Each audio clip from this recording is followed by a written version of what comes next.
नमस्कार. वृषभ राशी शुक्राची ही राशी समजली जाते. आयुष्य हे काम करण्यामध्ये जातं आणि या काम करण्यामध्ये कुठेतरी विसावा, कुठेतरी क्षणभर विश्रांती ही प्रत्येकाच्या वाट्याला येणे महत्त्वाचे असते. तर वृषभ राशीचं प्रतीक आहे बैल. तर बैलाला जसं घाण्याला जुंपलं जातं, तर तसंच वृषभ राशीच्या लोकांना कामामध्ये अडकवलं जातं. तर म्हणून यांनी कुठेतरी काळजी घेऊन थोडंसं थांबणं, विश्रांती घेणं आणि त्यानंतर पुढे जाणं, या गोष्टी वृषभ राशीला या महत्त्वाच्या आहेत. वृषभ राशी ही शुक्राची राशी समजली जाते.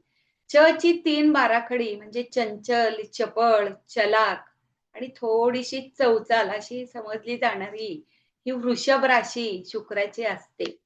यांना विविध वस्तू खाण्यापिण्याचा शौक असतो.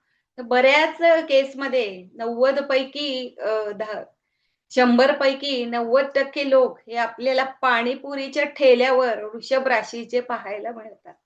तर त्यांनी आपल्या जिभेवर जर कंट्रोल केलं, तर निश्चितच आरोग्याचे त्रास किंवा खट्टा-मिठ्ठा खाऊन जे काही त्रास होतात, तर ते निश्चितच तुम्ही टाळू शकता.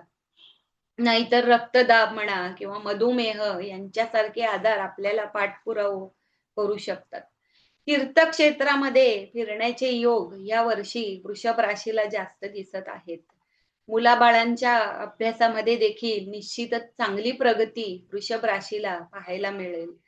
त्यानंतर अविवाहित लोकांचे विवाह ठरण्याचे योग देखील वृषभ राशीच्या वाट्याला येणार आहे. शेअर मार्केटचा विचार करता शेअर मार्केटमध्ये चांगला अभ्यास करून तुम्ही पैसे गुंतवणूक केली, तर निश्चितच तुम्हाला चांगले लाभ मिळताना दिसतात. त्यानंतर अ, वृषभ राशीच्या लोकांनी सूर्य नमस्कार जर व्यवस्थित रोजच्या रोज घातले, तर त्यांचे आरोग्य निश्चितच चांगले राहू शकते. यावर्षी त्यांना मान प्रतिष्ठा मिळणार आहे, कीर्ती मिळणार आहे, नोकरी चांगले लाभ मिळणार आहेत.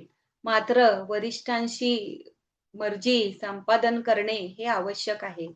नोकरीमध्ये बढती, बदली या गोष्टी निश्चितच वृषभ राशीला यावर्षी पाहायला मिळणार आहे. चांगले अर्थलाभ, धनलाभ मिळणार आहे. तर त्या दृष्टीने सर्व प्रकारची मान-प्रतिष्ठा, धन, यश, मोठे पद या गोष्टी वृषभ राशीला निश्चितच आपल्याला यावर्षी पाहायला मिळणार आहेत. आपल्या जोडीदाराच्या आरोग्याची काळजी घेणे हे मात्र गरजेचे आहे. तर तिथे त्यांनी आपले वैवाहिक जीवन देखील सांभाळणे महत्त्वाचे आहे. वृषभ राशीचा स्वामी आहे शुक्र. तर उपासनेचा विचार करता शुक्राची देवता ही इंद्राणी असते. म्हणून वृषभ राशीच्या लोकांना इंद्राणी देवीची काही स्पेसिफिक अशी उपासना नसते. तर देवीची उपासना केली तरी तुम्हाला निश्चितच चांगले लाभ मिळतील. तर जमत असल्यास रोजच्या रोज महालक्ष्मी अष्टक वाचावे. त्यानंतर दुर्गा कवच म्हणा किंवा कुठल्याही देवीची आपल्या इष्टदेवतेची जी काही उपासना आहे, तर ती केली, तर यावर्षी तुम्हाला निश्चितच चांगल्या पद्धतीने लाभ मिळणार आहेत. तर ही आहे वृषभ राशी.